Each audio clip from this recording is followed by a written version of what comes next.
Bonjour mesdames et messieurs and welcome to this complete training on Lightroom 6. So the first video we're going to be doing is you're opening up Lightroom for the first time, and by default you have what they call the default catalog. Now, to be able to function with Lightroom, you need to have a catalog.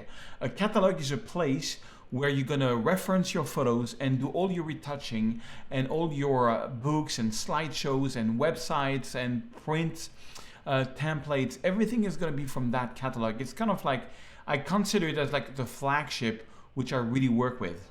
So the first thing I'm actually going to do on this one is before I start importing data into the catalog, I'm going to create a new catalog. So I'm going to go to Lightroom, File, New Catalog. I'm going to put it on my hard drive. BB3 is my hard drive. This is just where I put my Lightroom catalogs. So I'm going to save as Lightroom 6 Training and click Create. So it's going to create a catalog. The first thing it says, welcome search, check your Lightroom everywhere. Lightroom can sync collections to the cloud, enabling any on your device. You can choose which collection to sync. So we're going to do that later on. I'm going to turn it off for now. I'm going to continue. I'm not going to go into syncing with Lightroom Mobile. There will be a video just on that. So first off, I just want to teach you how you can get your photos into the catalog. So now I created a catalog and I have an SD card which is on my Mac, and I'm going to go to File, Import Photos and Videos. And here on the left you can see the different sources that we have. I have many external hard drive connected to this computer, but here there's one SD card. It's called an SD card, and there is different raw files there that I'm going to be importing. Okay, so I want to copy them. Now you have two choices, copy as DNG or copy. Basically, DNG means digital negative file. NG is for negative. Basically, it's a raw file format. What a raw file format is it's a file where all the information of the photo is there and has not been retouched. It's raw. It's exactly as the camera saw the data. Now, if I copy as such, I'm going to copy all the files because, for example, it's some Canon. There's some Canon files there, and there is some Sony files. Sony extension, for example, is ARW. So ARW is the raw file format from Sony. If I choose copy, it's not going to touch anything. It's just going to copy as such. If I choose copy as DNG, it's going to transform the file in a DNG. There is two advantages to DNG. One is actually three advantage. Files are 20% smaller than the regular raw files. So that's kind of nice when you have 100,000 photos. You're talking a lot of hard disk space. And two, it's compatible forever. The idea is that DNG file is going to be like the standard raw file format internationally, and that in 20 years from now you will still be able to open it. That's what Adobe is going for as a company, and Adobe being the leader, I believe they're going to make it. If you use the Sony ARW file, maybe in 20 years you won't be able to open that file anymore. However, DNG you will be. And the third thing is that all the corrections of a DNG files are embedded in that file.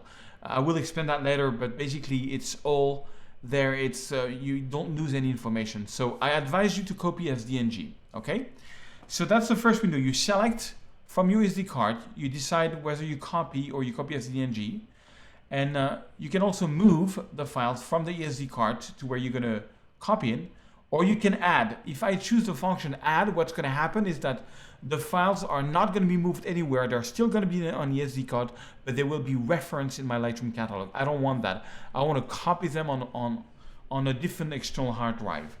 So I'm going to, here I have all my hard drive, and I'm going to go into BB3, English Training, and I want to create a folder for this photo. So I'm going to right click here.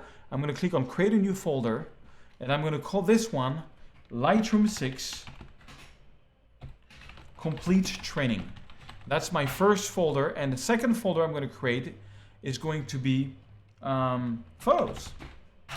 Okay, so here on the right is where you choose your destination. As you can see here, destination. Okay, now You can do develop settings as you import. We'll go that into later for now. You can rename file as you go. So I'm not going to do that. I'm not going to rename the files. We'll go into that notion a bit later. And the only thing that's really important is build smart previews or not. Now, smart previews is something new that came out with Lightroom 5. When you import the file, it creates, I would say, a little preview file that's about 2 megs of size, and it gives you the possibility of retouching your photos within Lightroom. Even so, that hard drive where your files are is not connected to your computer.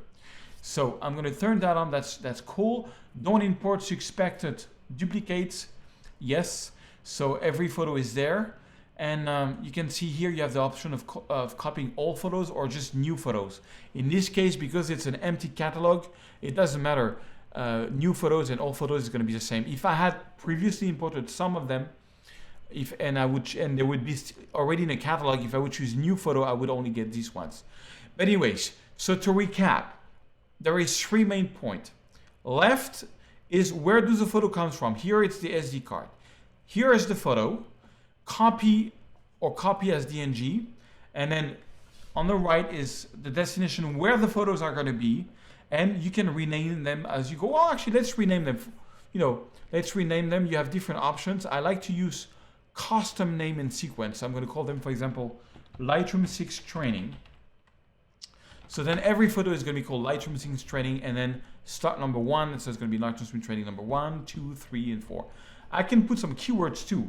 Let's put LightroomCC Training as a keyword.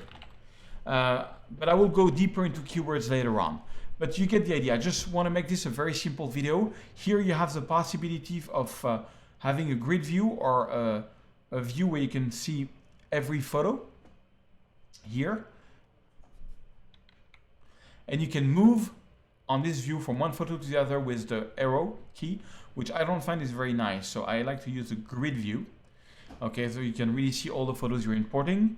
You can change the size of the preview here, and voila. Basically, that's it. So now I'm just going to click on import, and it's going to move the files from my SD card to my external hard drive. It's going to convert them as DNG while I'm doing this, and it's going to put it in my Lightroom catalog in the same manner. It's going to rename them, and it's going to put the keywords. So I don't do anything in the world before I empty out my SD cards with putting keywords and give them rename the files and putting them into my hard drive through Lightroom. That's like my stable data every time I come from a shoot. I do this action that I'm just showing you now. So voila, this is how you import photos with your SD card.